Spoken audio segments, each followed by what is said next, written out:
squad coming for ya.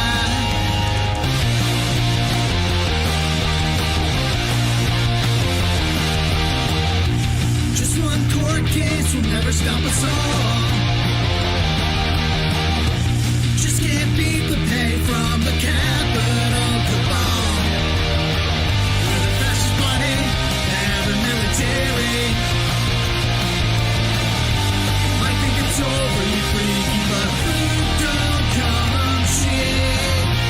Chicken and death squad, we're gonna get ya. Chicken and death squad coming for ya.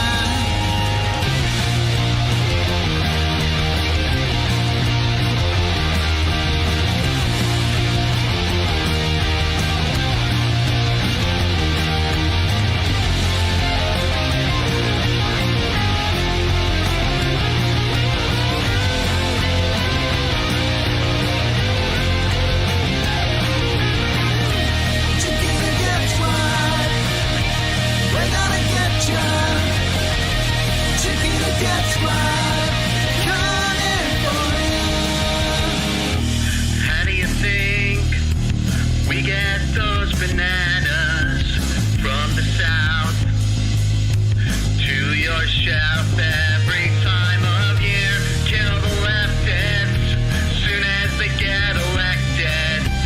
They try to do some bitch ass land reform like a bunch of queers. You need fiber, so we'll leave no survivors.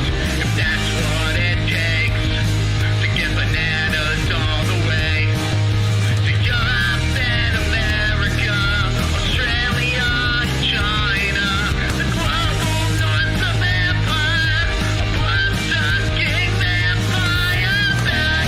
Chicken and death squad, we're gonna get ya. Chicken and death squad coming for ya. Chicken and death squad, we're gonna get ya. Chicken and death squad coming for ya.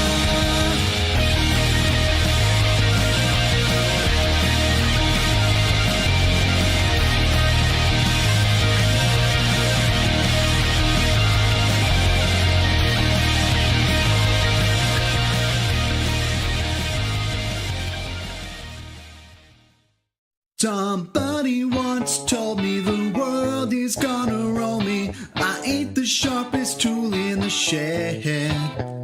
She was looking kinda dumb with her finger and her thumb in the shape of an L on her forehead. Well, the years start coming and they don't stop coming. Fed to the rules and I hit the ground running. Did it make sense not to live for fun? Your brain gets smart but your head gets dumb. So much to do, so much to say. So what's wrong with taking the back streets? You never know if you don't go. You never shine if you don't glow. Hey now, you're an all-star. Get your game on, go play. Hey now, you're a rock star. Get the show on, get paid. And all that glitters is gold. Only shooting stars break the mold.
Every time I look around, every time I look around, ooh baby,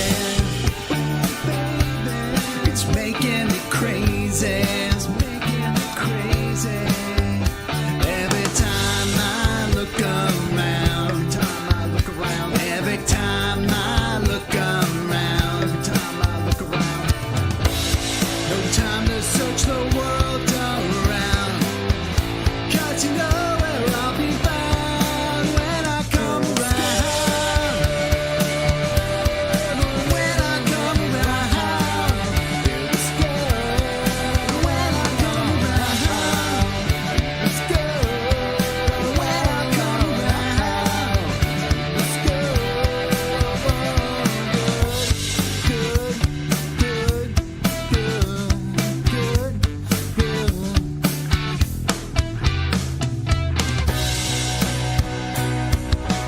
I smell sex and candy here. Who's that lounging in my chair? Who's that casting devious stares in my direction? Mama, this surely is a dream. Yeah. Oh, mama, this surely is a dream. Dig it. Yeah, mama, this surely is closing time. One last call for alcohol, so finish your whiskey or beer. Closing time. You don't have to go home, but you can't stay here. I saw the sign. Open up my eyes, I saw the sign. Life is demanding without understanding. I saw the sign. And it opened up my eyes, I saw the sign. No one's gonna lift you up to get into the light where you belong. But where do you belong? Today was gonna be the day that they're gonna throw it back to you. By now, you should have somehow realized what you gotta do. I don't believe that anybody feels the way I do about you now.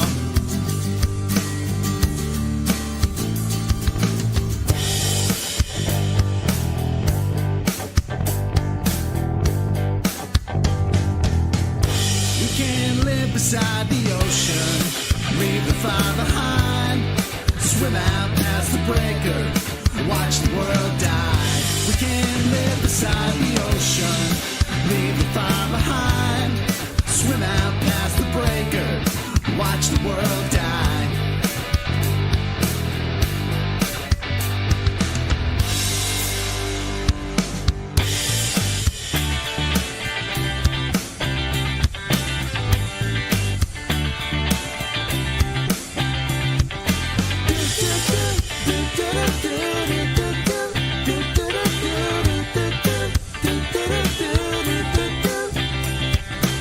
If you want to call me baby, just go ahead now. And if you'd like to tell me maybe, just go ahead now. And if you wanna buy me flowers, just go ahead now. And if you'd like to talk for hours, just go ahead now. Hey, no, no, no, no, no, no, no, no, no. Bop, doo bop, bop, doo, bop, doo bop, bop, doo, yeah, yeah, bop, doo ba da ba doo bop, doo ba da ba doo bop, doo ba da ba doo, yeah, yeah, bop, doo ba da ba doo bop, doo ba da ba doo bop, doo ba da ba doo, yeah, yeah. Dream of Californication, dream of Californication, dream of Californication, dream of Californication.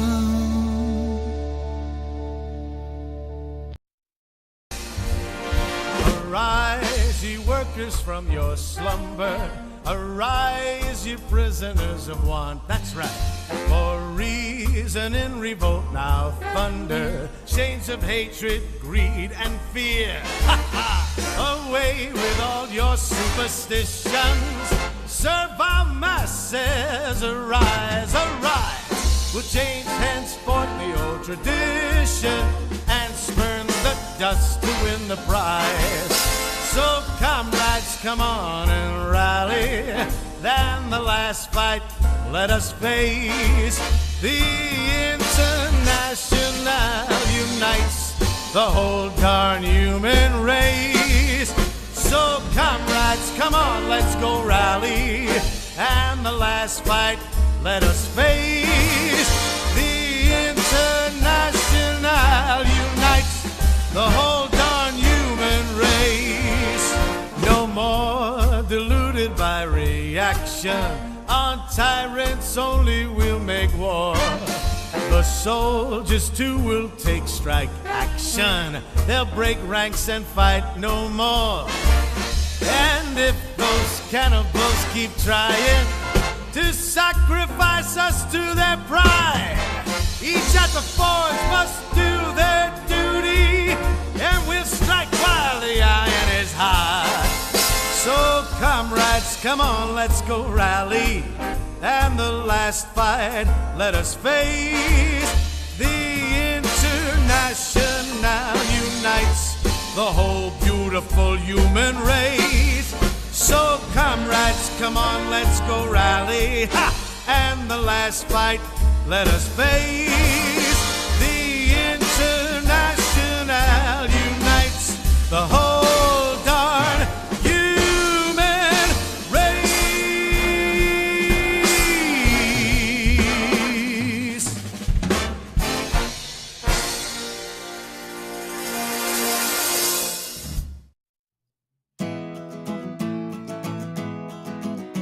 I cried when they shot MLK. Tears ran down my spine. I cried when they shot Mr. Kennedy, as though I'd lost a father of mine. But Malcolm X got what was coming. He got what he asked for this time. So love me, love me, love me. I'm a liberal. I go to civil rights rallies, and I put down the old Tea Party. I love Ibram and Van Jones and Colin. Hope every colored boy becomes a star. But don't talk about revolution. That's going a little bit too far. So love me, love me, love me. I'm a liberal. I cheered when Hillary was chosen, my faith in the system restored. I'm glad the commies were thrown out of the AFL-CIO board. Well, I love Puerto Ricans and black folks, as long as they don't move next door. So love me, love me, love me. I'm a liberal. People of old Mississippi should all hang their heads down low. I can't understand how their minds work. What's the matter? Don't they watch Morning Joe?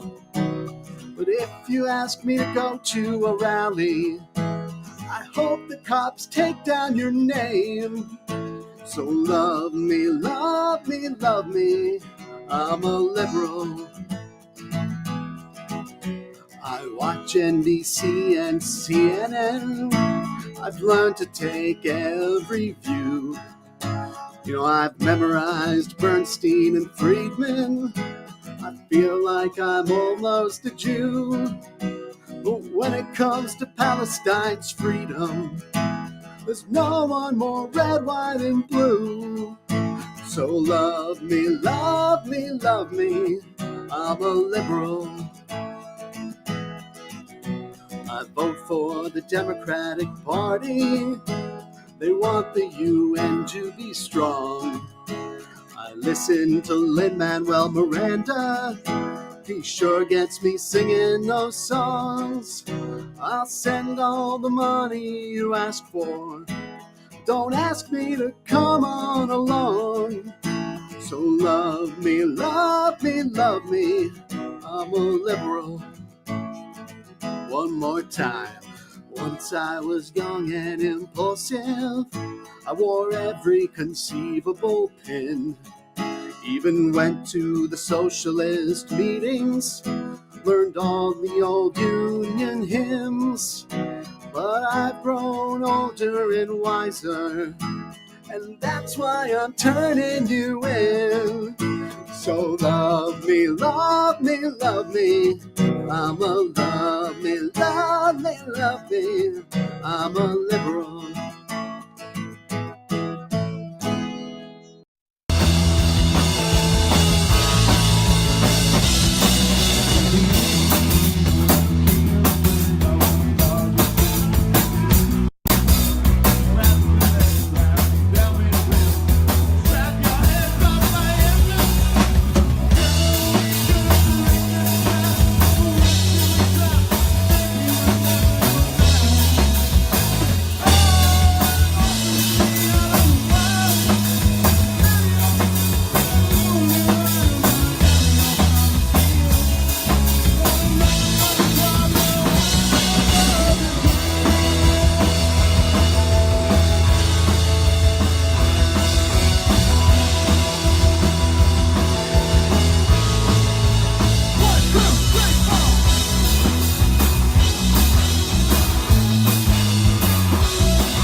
TD Bank sees millions of transactions, but we never forget it's the humans behind them that matter most. So, even though we're leading, changing where and how people bank, and we have the financial strength and industry expertise to support small and global businesses, we'll always believe in putting people first. And believing that is how we're making banking unexpectedly human. There are known knowns. There are things that we know, that we know, that we know, that we know. We also know there are known unknown. That is to say, we know there are some things we do not know. But there are also unknowns. The ones we don't know, we don't know. And if one looks throughout the history of our country and other free countries, it is the latter category that tend to be the difficult ones. I'm not going to say which it is. At this point, I am like, what the F just happened? We watched for a minute.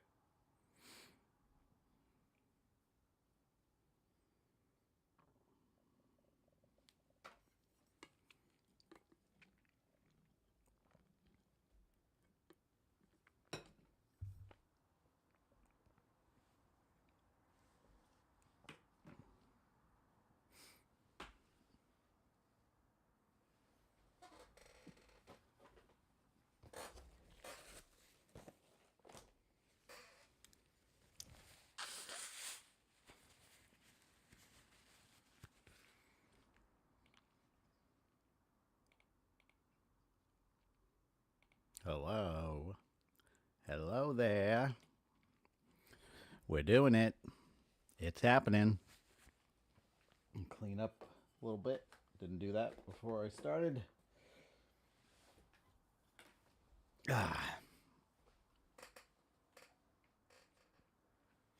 Whatever.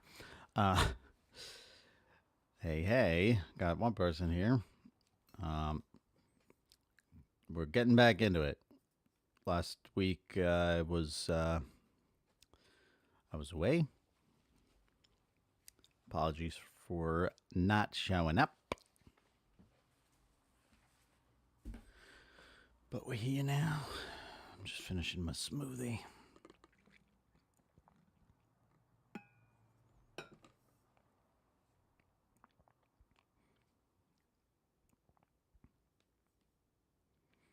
Yeah. Once again, I'm forever in disbelief by the people saying, Trump will make things worse for the Palestinians. And people say that with no intention and no belief, frankly, that things will get any better for Palestinians under Harris. It's just incredible to me. This is liberalism, right? I mean, just we accept the status quo of mass death and suffering and exploitation.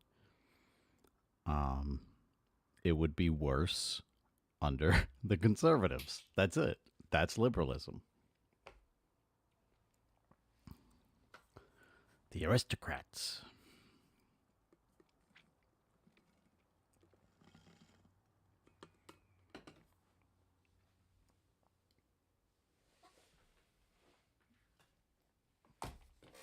So, I don't know.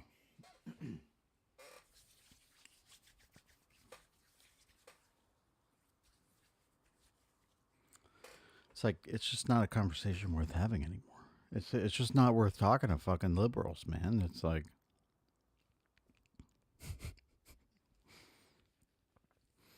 they're not interested in solutions.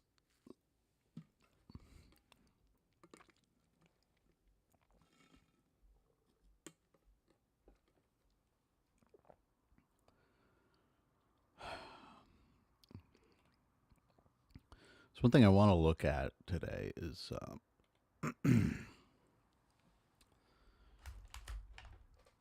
Obama and Tim Walz actually have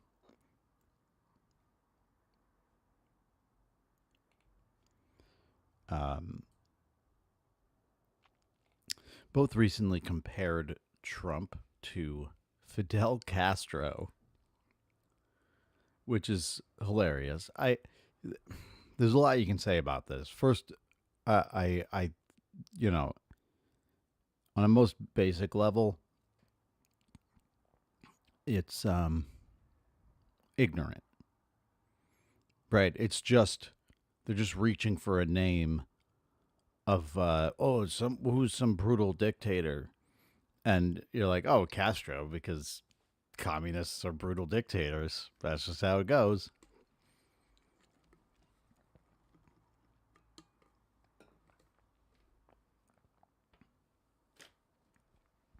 And look, while like, Stalin and Mao, kind of the big bads, are misunderstood, and we've been lied to about them too. Whatever you can say about them, fine, but it doesn't mean every communist leader was Stalin. It's just pretty ridiculous. And yeah, people don't know anything about Castro. He was a smart guy. He was a good speaker. He was an educated guy. He was a lawyer. Much like Obama.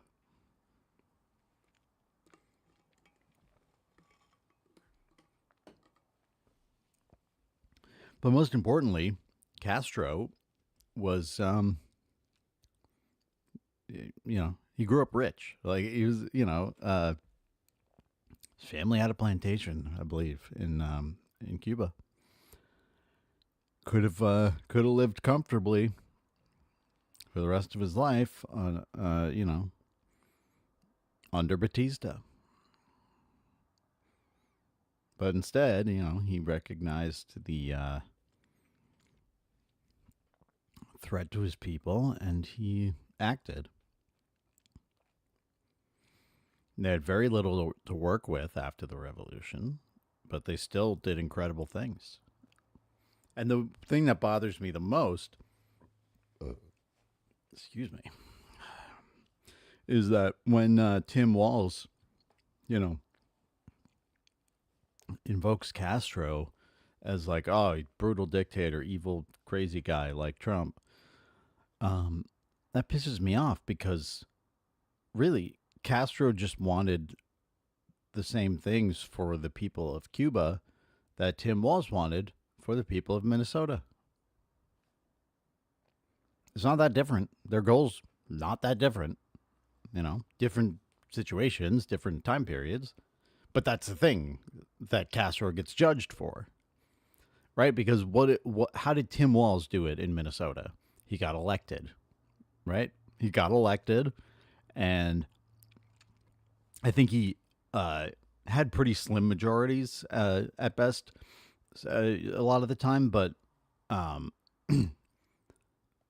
at least, you're part of the Democratic Farmer Labor Party in Minnesota, which is a more left-leaning party than many of the state Democratic parties. Now, granted, there's the way people talk about the Democratic Party is the graveyard of social movements. Yes, the Farmer Labor Party is an example of that. Like the Democrats just absorbed the Farmer Labor Party, but it's called the Democratic Farmer Labor Party for a reason. And it is more left-leaning than most of the state Democratic parties.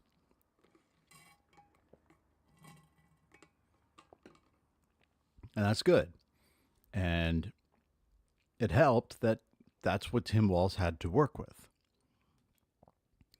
After, again, all he had to do was win an election. A bunch of, I know he was reelected a bunch of times. But what a fucking privileged,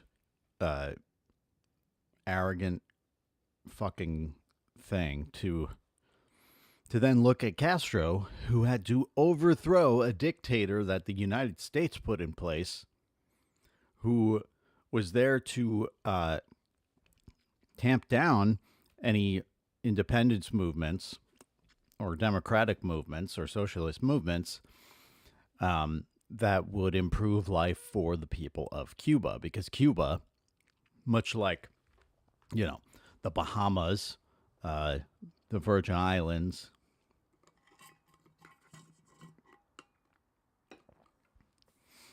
I'm sure like Dominican Republic and shit too,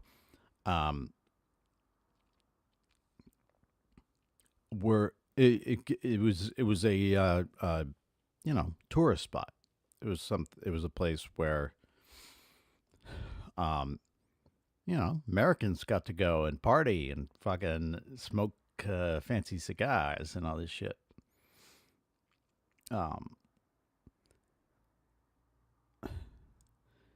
So, but what, how do the locals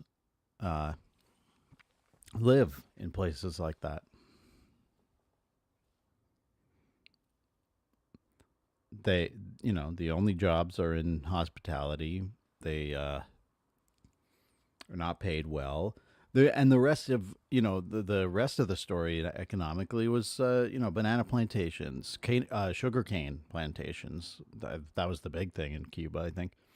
And functionally, there was slavery, and there was like, brutal servitude in Cuba under plantation owners,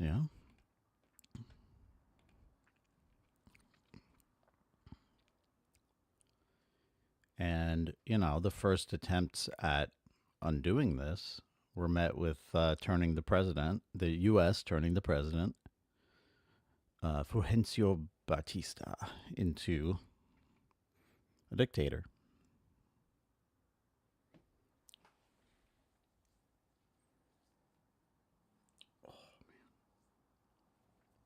So Castro took him out, you know? It's just incredible how, you know, when these people are forced to work in hospitality for, you know, wealthy and upper middle class Americans to go and you know, have their little playground there. That's good. That's fine. That's freedom.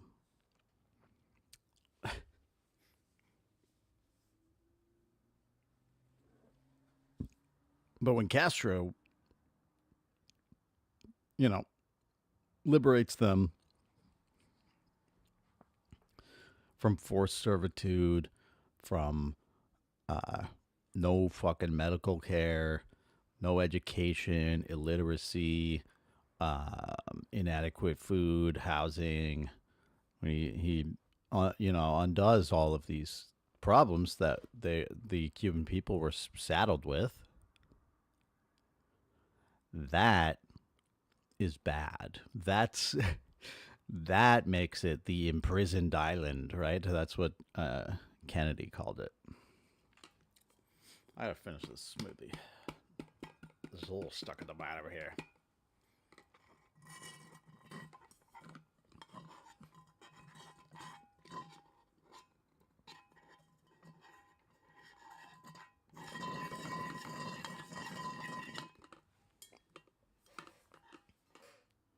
All right. That's good. That's it. That's done.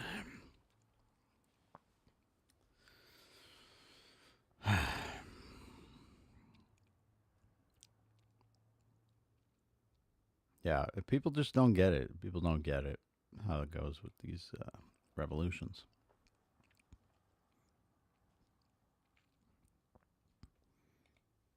All right. I do want to look at this Bernie Sanders thing with Maria Bottitucci, Bottarelli, Mr. Morelli. All right. 2024 with just 16 days. And we begin this Sunday morning with the final stretch of election 2024 with just 16 days until Election Day on November 5th. And the momentum seeming to favor President Trump as polls show voters are prioritizing the economy and immigration and trust President Trump more on these issues. Joining me now with more on the state of the race is independent Vermont Senator Bernie Sanders. Thanks for following. Senator, it's an honor to have you this morning. Thanks so much for joining me. Hope I said that right. Thank you. You are an independent senator, but you caucus with the Democrats. Do you agree that Kamala Harris is losing some momentum? And what is her message to voters right now? Well, I was out in Michigan and Wisconsin. We had rather huge crowds of young people, of trade unionists, so I don't believe that's the case. I think, look, the average American is angry. They're seeing the very richest people in this country becoming richer, while 60% of our people are living paycheck to paycheck. Over the last 50 years, wages have been stagnant. And what I think ordinary Americans are saying is, you know what? What about an economy and a government that works for all of us, not just the 1%? What about an economy in which we do not have three people on top owning more? Look, I appreciate that Bernie stays on message always, you know. You can't throw him off track with, you know, his prescriptions for society. And he's right. He's right about all of it. But yeah, it just, I don't know if it rings hollow, but it's a little, if it feels disingenuous when, you know, he's being a campaign surrogate for Kamala Harris or Joe Biden or Hillary Clinton, and he's saying these same things like, we need it. Well, people want an economy that works for everyone. It's like, yeah, but I know, and you know, Bernie, that that's not what we're getting with Kamala Harris or Joe Biden or Hillary Clinton. So, like, I don't know. I wouldn't love to hear him like moderate his message either. So I don't know. Maybe I'm just saying I don't want him to I don't want him to campaign for these corporate Democrats, but yeah, I don't know. Maybe there's no winning, but again, it just sucks to see this. It's like, yeah, you're right, Bernie, but this is not what this campaign is. Wealth in the bottom half of American society. What about an economy in which we join the rest of the industrialized world, guarantee health care to all people as a human right, and where we don't pay the highest prices in the world for prescription drugs? Those are the issues, I think, Maria, that are galvanizing the American people. And I think if you look at those issues, people are going to turn out and vote for Kamala Harris. And of course, these are the issues that are important to working people for sure. Senator, you are spot on. And I want to get your take on what's going on with the unions right now, because it seems that the unions have waning support for Kamala Harris and increasing support for Donald Trump. Now, Trump was in Detroit last week. He was promising an automotive revolution for U.S. automakers, for the unions, by ensuring that cars are made here in America and not cheaply in Mexico. Yeah. He threatened using tariffs Trump's to make the gonna do point. that. Watch this, Senator. Got to get your reaction. Sure. So your thinking is the threat of a 200% tariff will stop them from taking the car. So you won't actually have to do it, so you're not going to actually push prices higher. I never That's your until thinking. now I said 200. I'm using that just as a figure. But you say 200 a lot. Oh, I say Oh my God. I love how the Fox News people will just like feed Trump like some semblance of like a coherent idea when he says like stupid, insane shit. Yeah, he's like 200% tariff. How about that? We're gonna keep it here. And then they're like, so you're saying that if you threaten the 2%, then it's gonna, then they'll want to send it here, but make it not, but then you don't actually have to do it, right? And he's like, yeah, totally. Awesome. Well, I'll say 100, 200, I'll say 500. I don't care. They're not going to bring cars into this country from Mexico and destroy what car companies we have left. But much more than that, I'm going to protect when a company comes to the United States. We're going to have a lot of companies come in because of all of the other things we can do. He looks like shit. So, Senator, President Trump looks terrible. I mean, he's aging, poorly, but also it's he's got like extra fucking makeup on there or something. Like the went a little hard with the spray tan. President Trump feels that just the threat of tariffs is going to achieve his goal. What specific policy is Kamala Harris advocating to achieve that goal?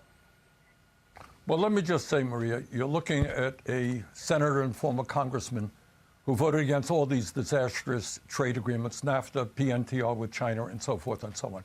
So the goal is to rebuild the manufacturing sector in America in general, the automobile industry.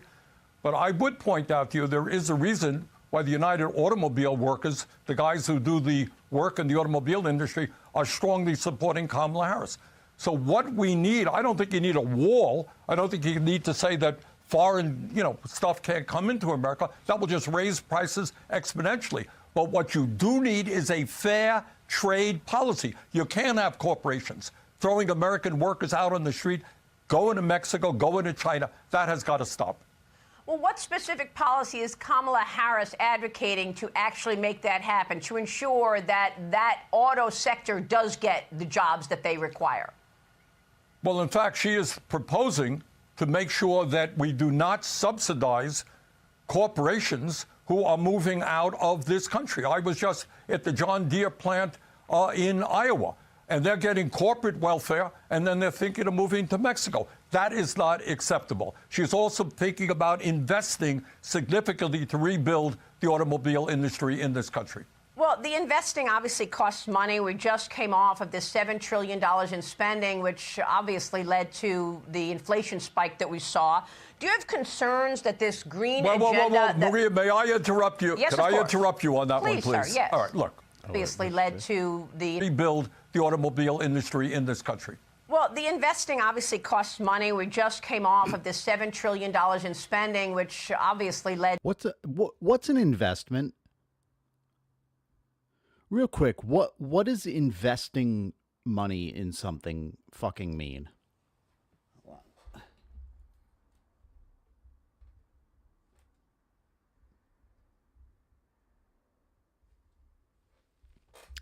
What does that mean?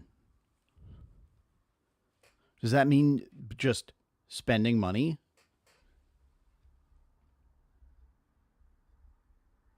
Sorry, my levels. All right. Does investing money mean you just spend money and then it's gone? Did you throw it into a pit? Did you set it on fire? What is investing? Forget in government. When you invest in something, what happens? What happens next?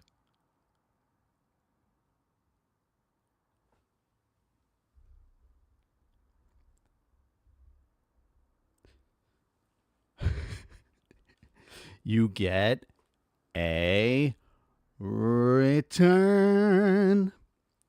right? Or you hope to. But a well-designed investment will get you a return on the investment, right?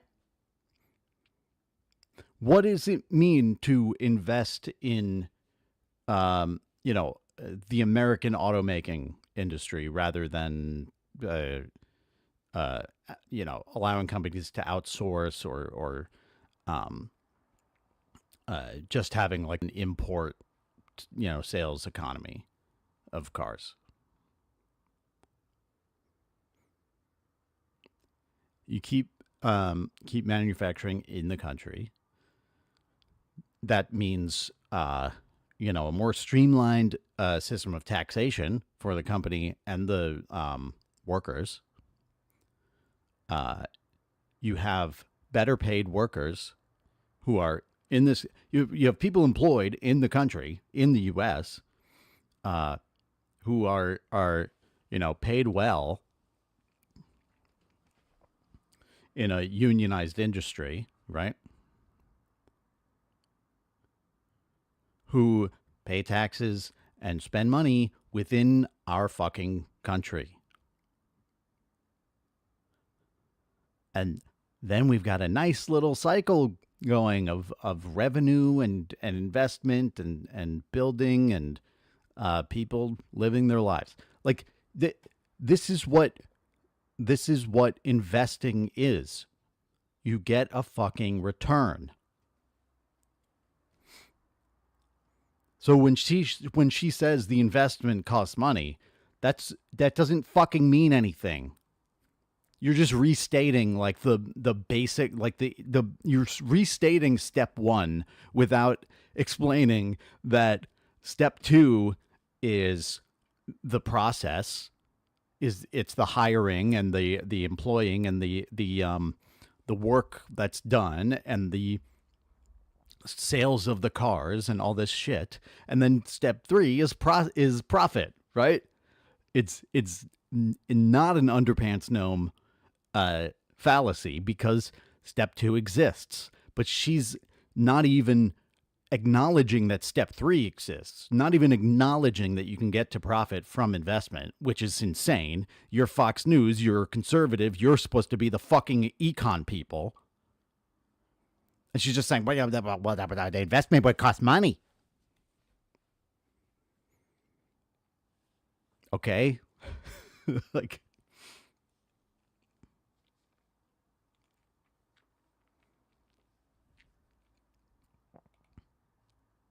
to the inflation spike that we saw. Do you have concerns that this green agenda... Maria, may I interrupt you? Yes, Can I course. interrupt you on that Please, one, please? sir, yes. All right, look. All right. Did we invest in helping working class families during the COVID pandemic? We did. I was the chairman of the budget committee. I worked on that.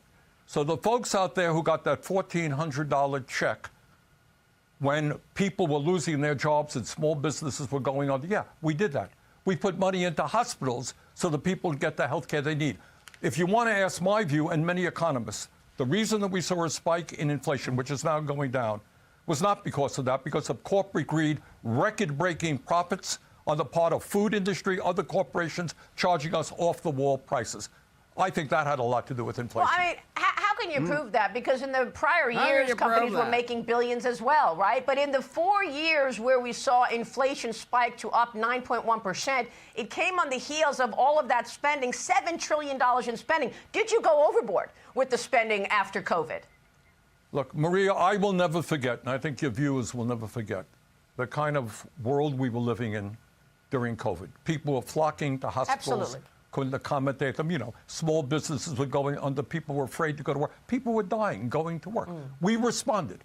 And by the way, if you look at Joe Biden's popularity record, you know when he was most popular? It's after we passed the American Rescue Plan. We saved childcare. We saved hospitals. We saved colleges. So I don't apologize. But to your point, take a look at the kind of profits that are in the food industry, in the oil industry. They've been raising their prices exponentially and ripping off the American consumer, in my view. Well, I know that the margins are very small in those industries, but I guess my point here is that do you have concerns that the climate change agenda, the Green New Deal, the green agenda, which is such a priority for you and so many Democrats, is really not aligned with where the American people are, who are more worried about making... Wait, okay, she's saying so much stupid shit, but wait, is it? Wait. Agenda, the Green New Deal, the green agenda, which is such a priority for you and so... Is it such a priority for Democrats? I never fucking hear about it. They cancel out all of their green investments with fucking oil drilling. What am I supposed to... It's so important for Democrats. That's why they never talk about it, ever, or make any steps towards doing it. So many Democrats, is really not aligned with where the American people are, who are more worried about making ends meet, inflation, immigration, economy. The Green New Deal included jobs programs. It includes public transit investment. Like, you want to talk about fucking making ends meet? You know, it does address those things for a reason, because it's an acknowledgement that, you know, you need a world to survive in, and you need survival, you know, you need survival resources to be in that world.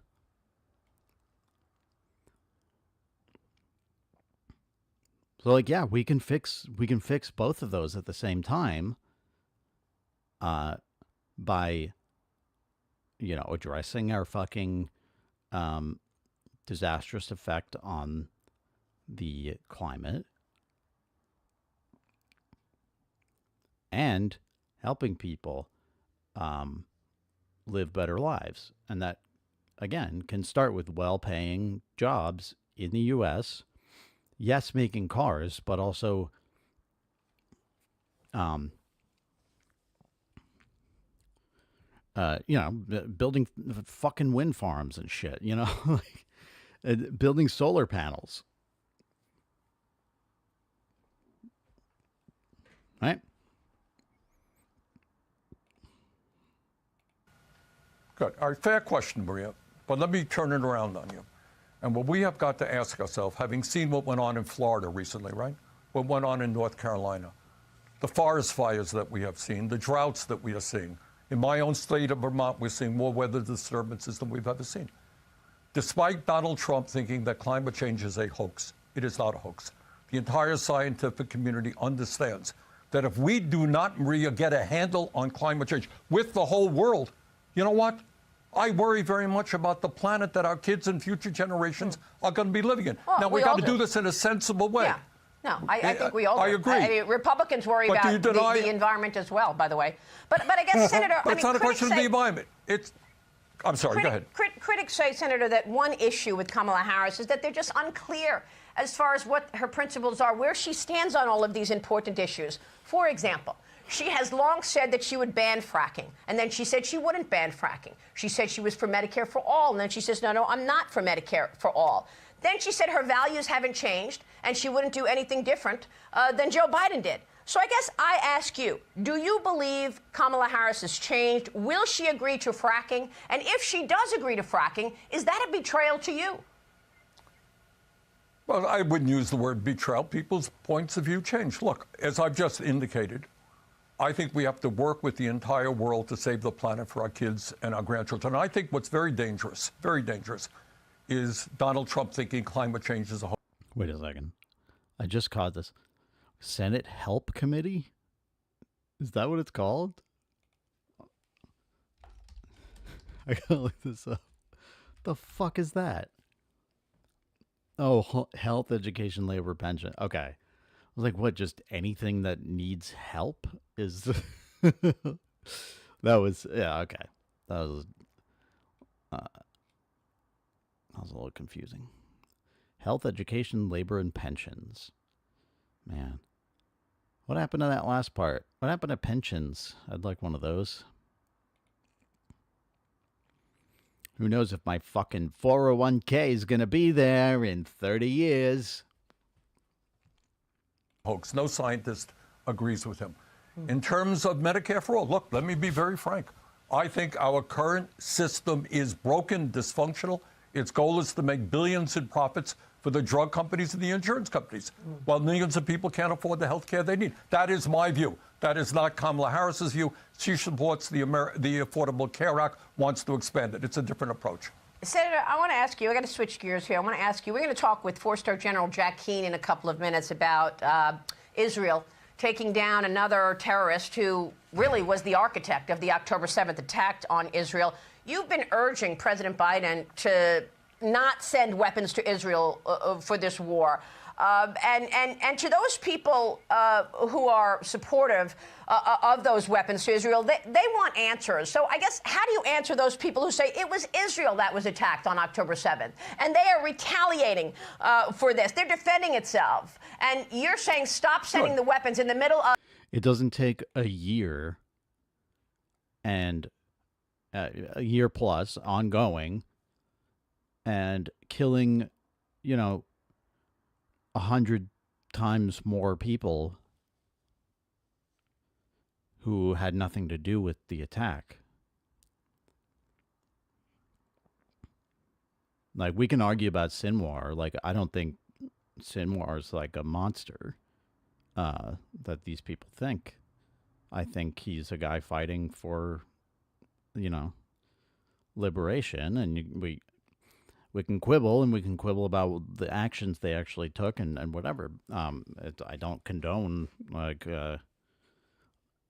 everything that happened on October 7th, but that's the answer, is like, this is not, you're not defending yourself. Like, I know Hamas are like scary guys with AK-47s or whatever, and that's, I can appreciate the fear and whatever else people went through, the pain, the death. I don't want to like, I'm not trying to downplay it. I'm not, but you understand the complete asymmetry here, just on its face, before we even talk about the oppressor-oppressed dynamic and the colonial dynamic. People say, Israel left Gaza. They don't occupy Gaza. I mean, now they literally do, but like, it's still an occupation when you wall them in, and it's a place that you have total control over. They're semi-autonomous at best. You control everything that goes in and out, including water, food, and fuel, and electricity, and internet. So Like this is just ridiculous. Like the only way that this shit works, what she's saying, is if you're not really following, or if you totally just don't care. But like I do think that like I think most people, do care and are horrified by seeing people like burned alive and shredded and all this shit.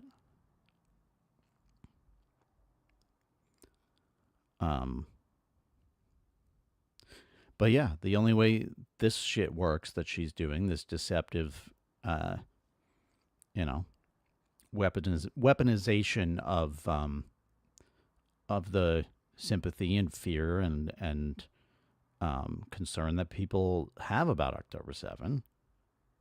This only works if you're not paying attention, if you just don't know actually what has been going on thus far.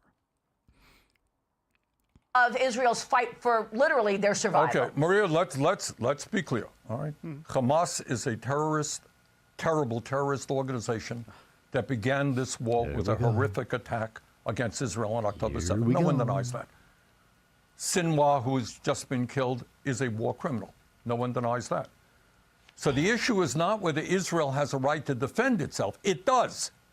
But does it have a right to kill 42,000 Palestinians, 2/3 of whom are women, children, and the elderly? Does it have a right today to block? And it always bears repeating that the number is surely way, way, way higher than 42,000, and the number of injured and maimed and traumatized and all of that is unimaginable. But the estimates from people who have been there, from the doctors, from UN people, whatever it is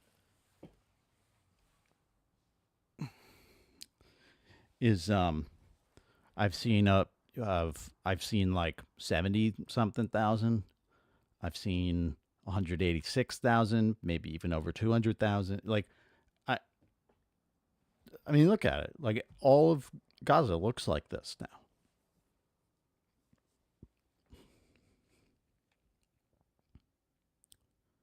So, they bomb all the refugee camps. Like, they bomb the escape routes. They bomb aid workers. They bomb UN people. They kill. I mean, I'm saying bomb, but they shoot people too. They shoot people. The snipers shoot people. They shoot kids. It's just, there's no way. There's no way. 40,000 is months, like many, many months out of date.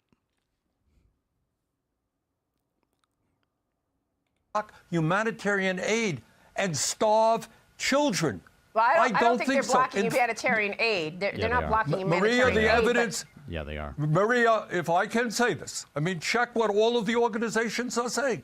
They are blocking humanitarian. Children by the thousands are dealing with malnutrition, are starving. So I think Israel has a right to defend itself, but it does not have a right to go to war against children and women in Gaza and destroy their entire society. That Senator, I do not agree with. I've got to get your take on the process here before we go. The process of which Kamala Harris was put in place. She was selected, not elected. And I feel like you went through a similar situation back in 2015, 16. You were winning. You had garnered great support from so many people, including a lot of young people. But the machine didn't want you there. They got behind Hillary Clinton, and she was the candidate then, and you were out. It seems like a similar situation right now where the machine decided Joe Biden was out and they just selected Kamala Harris. Do you think voters will be turned off by that? No. I think that's stupid because Kamala Harris was elected vice president. And you can argue all you want that, like, well, she just comes along with Biden. That's how the vice presidency. Fine. But still, she was on a ticket that got fucking elected. Come on. If you know that if Biden died or became otherwise incapable of performing the job of presidency, it's arguable now. But yeah, you know she would fucking take over, right? Do you know that? Without an election, without a primary. Yeah? Like, that is the least bad thing that I think Democrats have done in a long time. One of the least bad things. Because it showed that they were a functioning, competent party. Like, that's what that decision said to me. Because any party should be able to do something like that when when the circumstances call for it. It would be nice to have competitive primaries regardless, even when there's an incumbent Democratic president. And I'm sure Republicans would appreciate being able to do that too. But like, yeah, it's like, what? Biden clearly couldn't do it. So the vice president took over. That's what you do. That's how you do it. What do you want? It's so stupid. Like, what?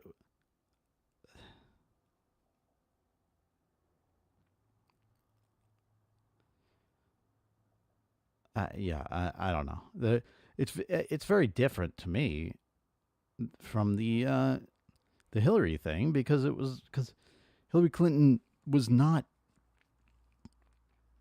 taking over the campaign from Obama. She wasn't like his vice president taking over she was previously the Secretary of State, but she wasn't in 2016. I think it was more his first term that she was the sec-o state, as the insiders say. Right? It's just so stupid. It's such a stupid argument. Who is that for? This election. Yeah, I think it was clearly an unusual process. There's no question about it. We've never seen anything like this. But Maria, what I would also say when we talk about a process, I don't care if you're a Republican, Democrat, or independent. What I see out there is people are disgusted with the amount of money coming into the political process. And it's on both sides. But you got 3 Republicans putting in over $200 million to Trump's campaign.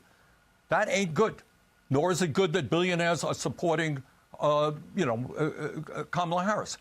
What we need to do is end the Citizens United Supreme Court decision and get this kind of big money out of politics so we can be a democracy. You get a vote, I get a vote, not billionaires buying elections. And it's the reason people get so upset, by the way, over George Soros and his support of the Democrat Party. Yeah, it's both sides. I'm not denying that. Yeah. But Senator, right now you have more All right, Yeah. go ahead. It's Got to throw the Soros red meat to the viewers. It's like, like Bernie just said, it's like, it is in both parties, and Soros is one of those guys. It's he's not like the fucking Antichrist like these people think, but like Soros is a big one on the Democrat side. Sheldon Adelson, I think, is a big one on the Republican, maybe for both. It's just like, okay. wonderful to have you this morning, Senator. Please finish your thought. No, that's all. It is both sides. I think you're seeing more concentration of billionaire money coming into Trump. Senator, thank you so much for joining us this morning. We so appreciate it. I hope you'll come back soon. Thank you very much. All right. That was fine. As far as these things go. I don't know, guys. It's been rough. It's been rough lately. Shit's like really looking bad. But, pessimism of the intellect, optimism of the will.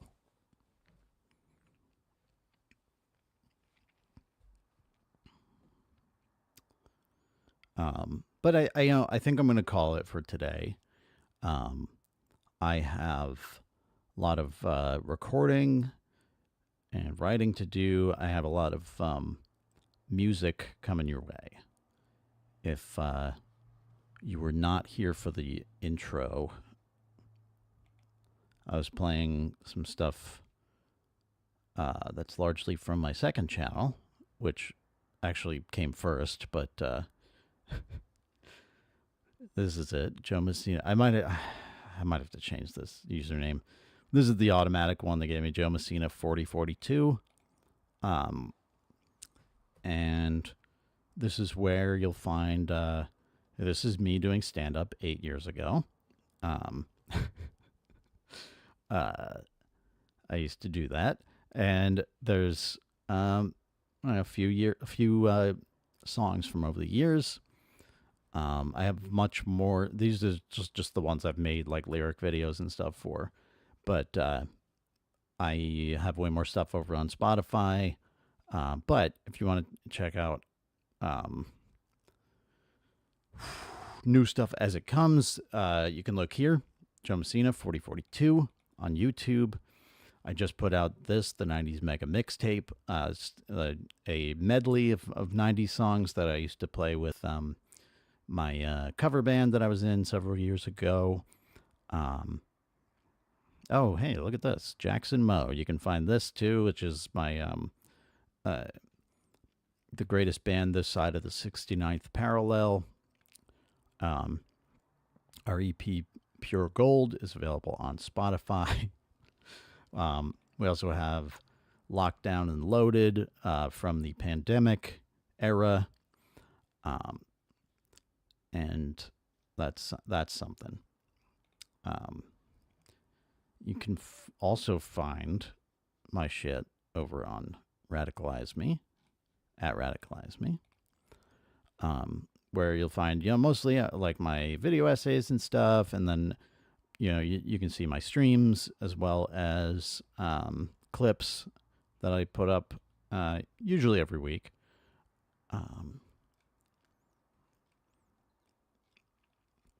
And sometimes you'll see music on this channel, like this Chiquita Banana Corporate Death Squad, because this is a